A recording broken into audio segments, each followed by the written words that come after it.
Good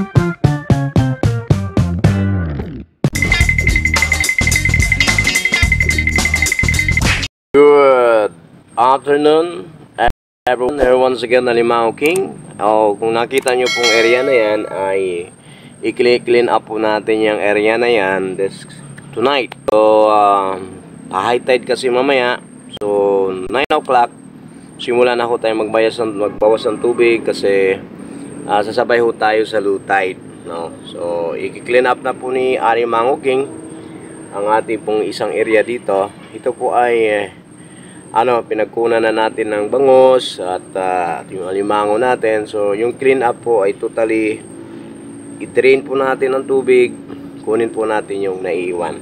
Okay, probably yung pinaka-low tide natin nasa 3 o'clock ng umaga to 2 o'clock o 3 o'clock ng umaga. Doon namin siputin ang lahat ng mga isda.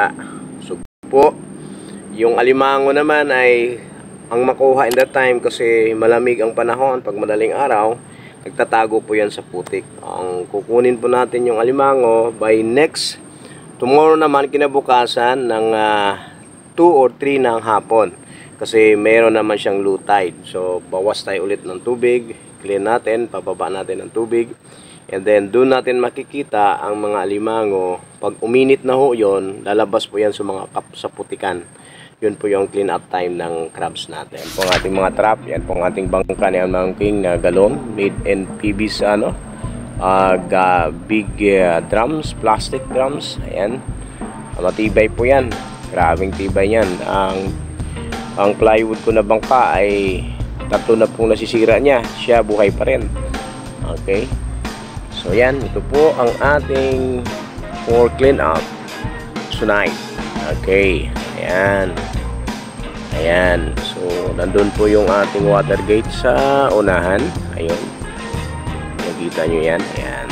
Po siya. Hindi, meron pa tayong maraming masipot.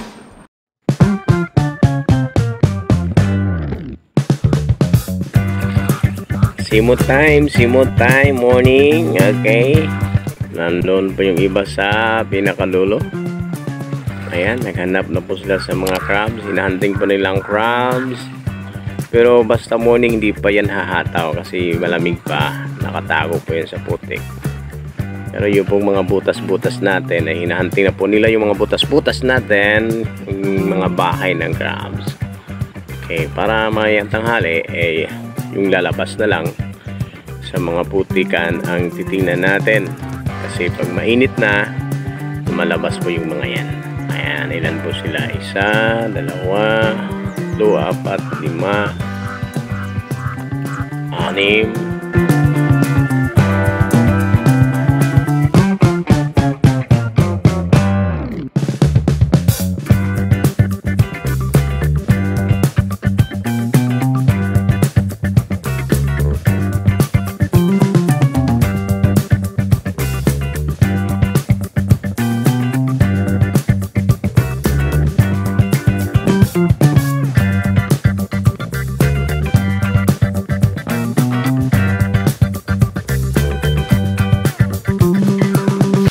Tayo po ay nagsipot doon sa ating area kahapon. So hindi po namin natalian yon kasi hapon na rin. Masara na din po yung buyer natin. So ngayon na po tayo magtali doon sa ating pong kini-clean up na crabs doon sa ating kabilang area. So magtali na po tayo. This was out.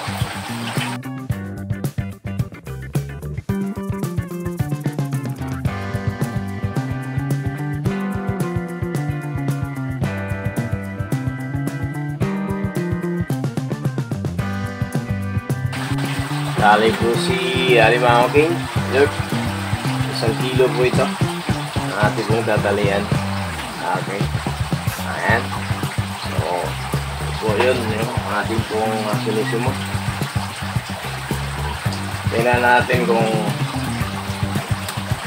abot ba tayo ng isang box today.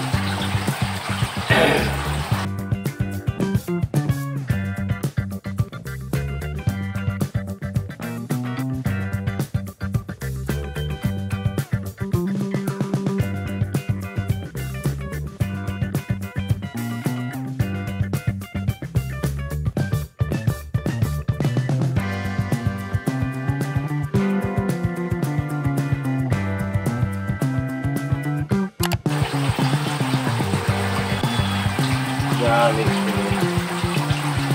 Sayang. Damage, oh. Damage. Another dambuhala again.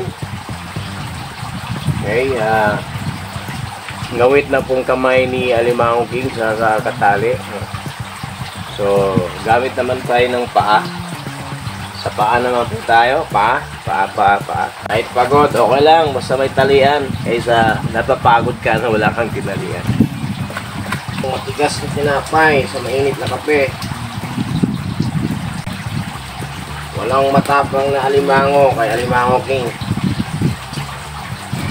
Galing na. Yabang. Tuwa naman kayo dyan para matuwa tayo.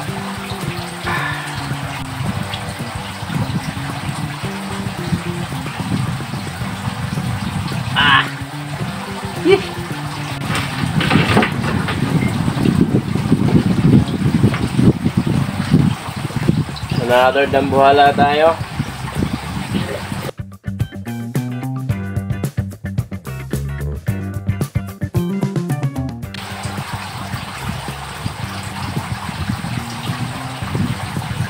Oh, ayan.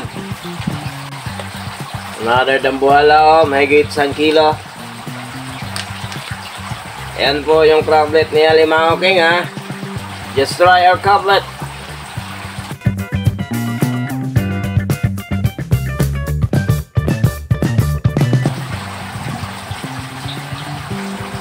Kalawangin.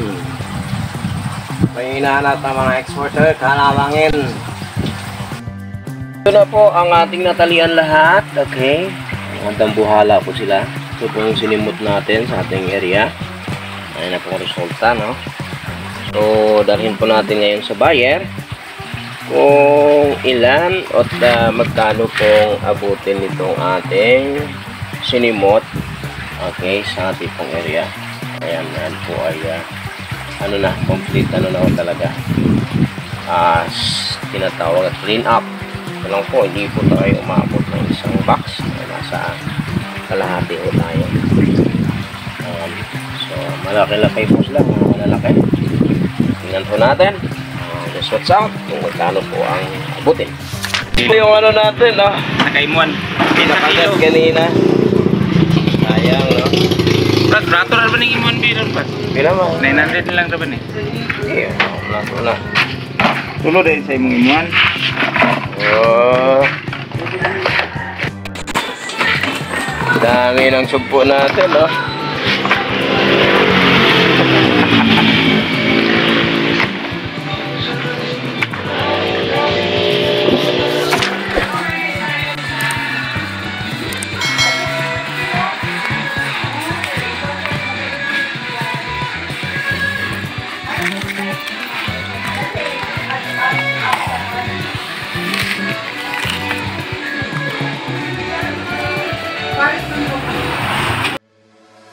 Thank you.